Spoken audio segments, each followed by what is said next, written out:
The final thing I want to talk about for Sony's conference, and ironically, the first thing in Sony's conference, was the new game by Quantic Dream, the guys who made Heavy Rain. And their game is called Beyond Two Souls.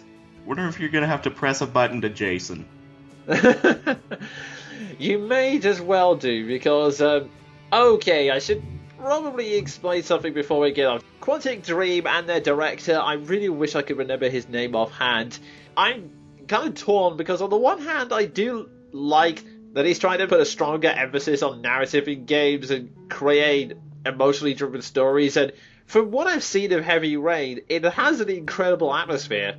Unfortunately, what I've seen of Heavy Rain, I haven't played it yet, which is why I haven't written a review yet, although I do plan to. But from what I've seen of Heavy Rain, from videos of cutscenes and the like, it is not that good of a story. It has one or two good moments, yes, but it's written in such a sensationalist way. In fact, the style of writing reminds me less of an art house film and more of an ITV drama. That's kind of bad. Yeah, it has lots of good points, but it doesn't quite understand what those good points are.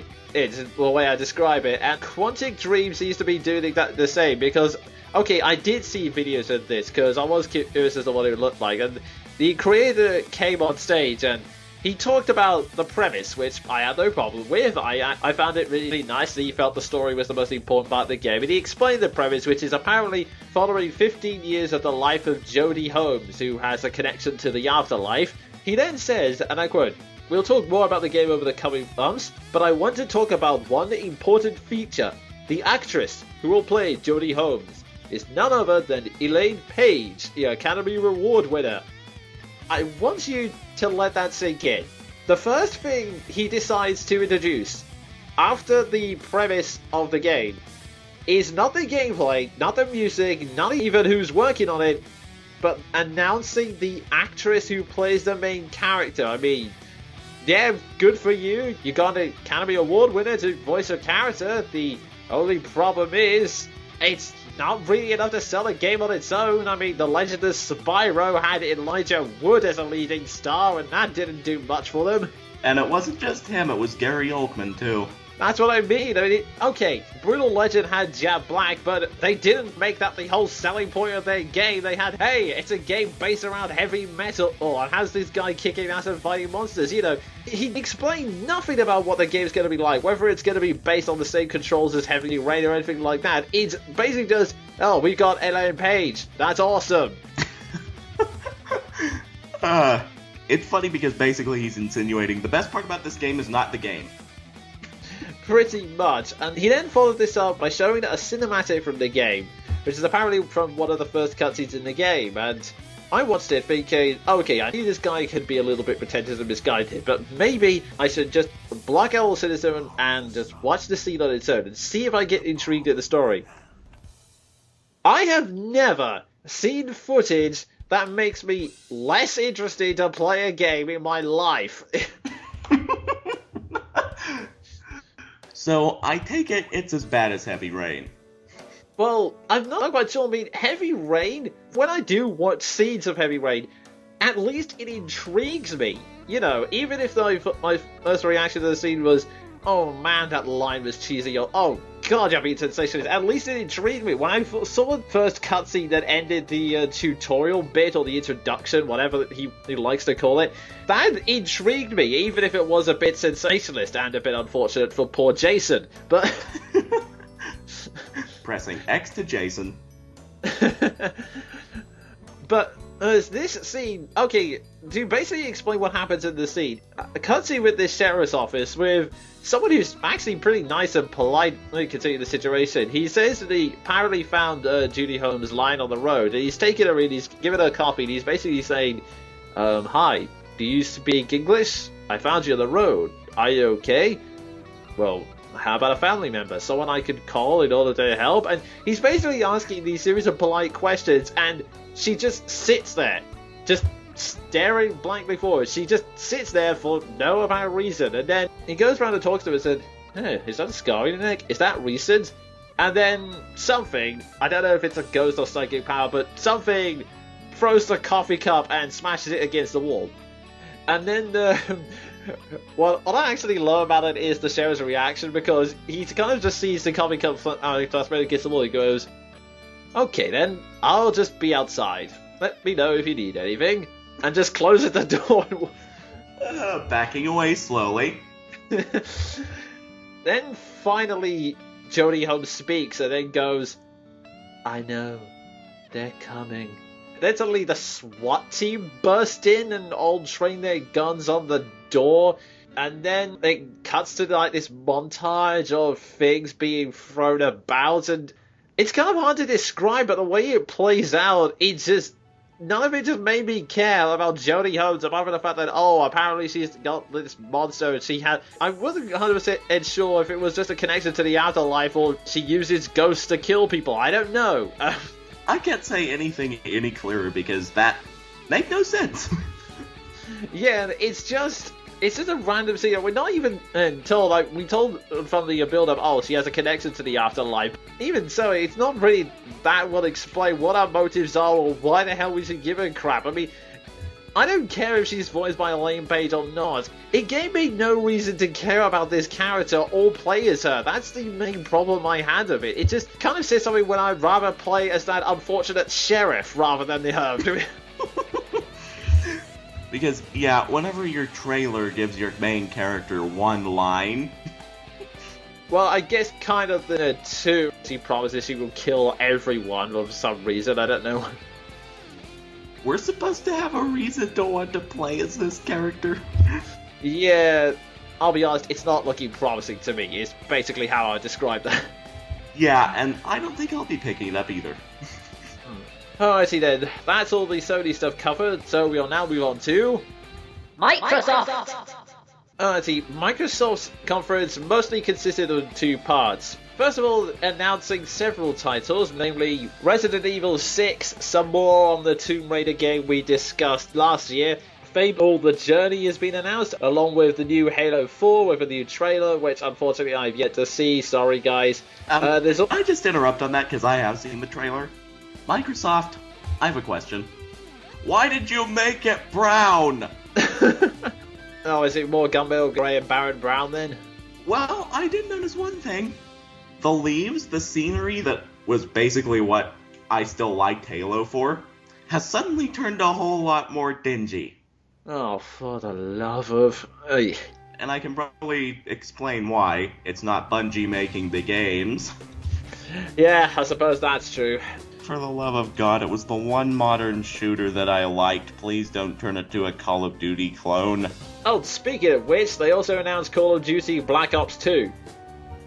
I know. Why, man? That story was enough of a cluster on its own. It did not need a continuation. Oh dear. Also, games announced Dance Revolution 3. Okay. South Park, The Stick of Truth, where apparently you take control of a new kid in town who joins forces with the four main characters. And some 3 new exclusive titles, which, again, I don't know if there's any footage for, and if there is, I haven't seen them.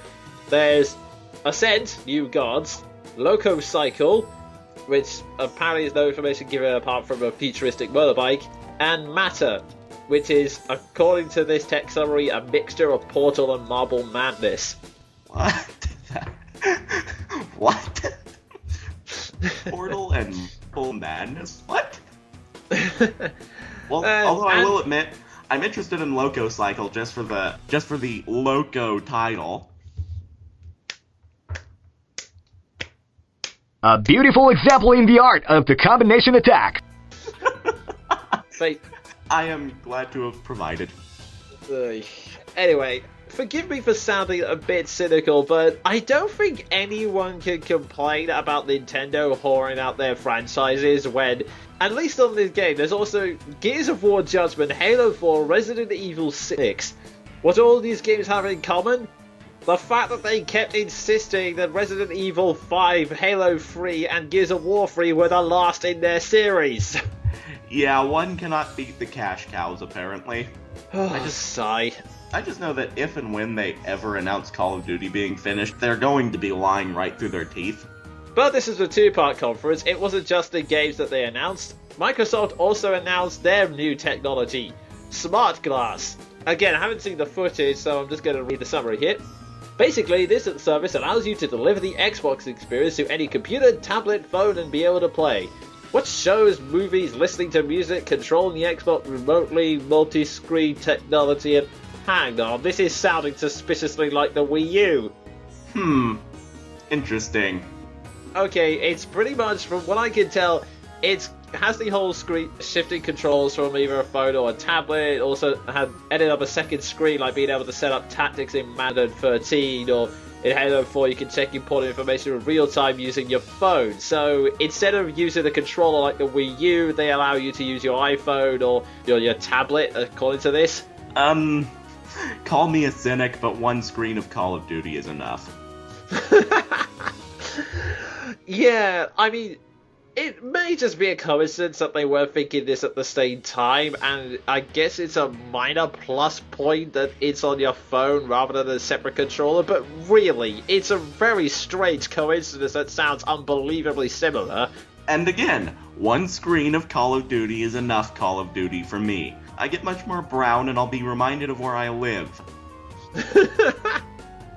They've also mentioned that there's also going to be an Xbox Music Store, video and show apps, and you'll also be able to get Internet Explorer for the Xbox 360 as well. And to those, I have only three things to say. iTunes, Netflix, computer. I know. I mean, the 3DS and Nintendo also provide internet browsers for their consoles, but here's the thing. The internet browser I only used once when my computer crashed and I was really, really desperate to look for emails. And the 3DS one I only used out of desperation to search up game FAQs if I'm really stuck at one point and don't feel like turning off the console just yet. Yeah, and this is the other side to that coin. I don't see the point of putting an internet browser on a console where you have to type using control sticks. I know, I mean, it was bad enough using the Wii remote to write out a comment. I can't imagine what it's like having to use the joysticks.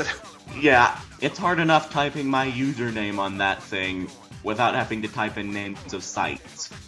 So yeah, that's Microsoft's conference. I'm sure a lot of these titles look good, but as for Smart Glass, I'm not sure how useful. Some people may enjoy it. I'm not sure if it's anything I would use if I had an Xbox 360.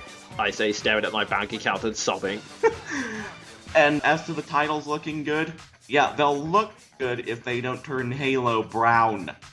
Seriously, that's the biggest complaint with Microsoft. Brown everywhere. Oh dear. Also, in fairness, on a side note, if I did have enough money to buy another console for this generation, it would probably be a 360 more than a PS3. But anyway. I know a lot of people who would disagree with that. Vehemently. Oh, really? Yeah, for one, the PS3 comes with free internet. Well, I guess that's true. Oh yeah, I forgot you have to pay for their internet fees on Microsoft, don't you? Yeah, and you have to renew with a card every single month, 3 months, or a year. Okay, yeah, that does sound a bit harsh.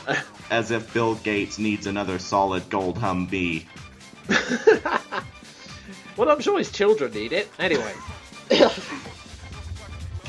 But yeah, that's Microsoft's conference, and now we move on to the final conference, the one that affects me more, and the one I actually have done an extensive amount of research for. Nintendo! Oh, good old Nintendo. I don't know why, but out of all of these, this was the one I was looking forward to the most because they have less brown.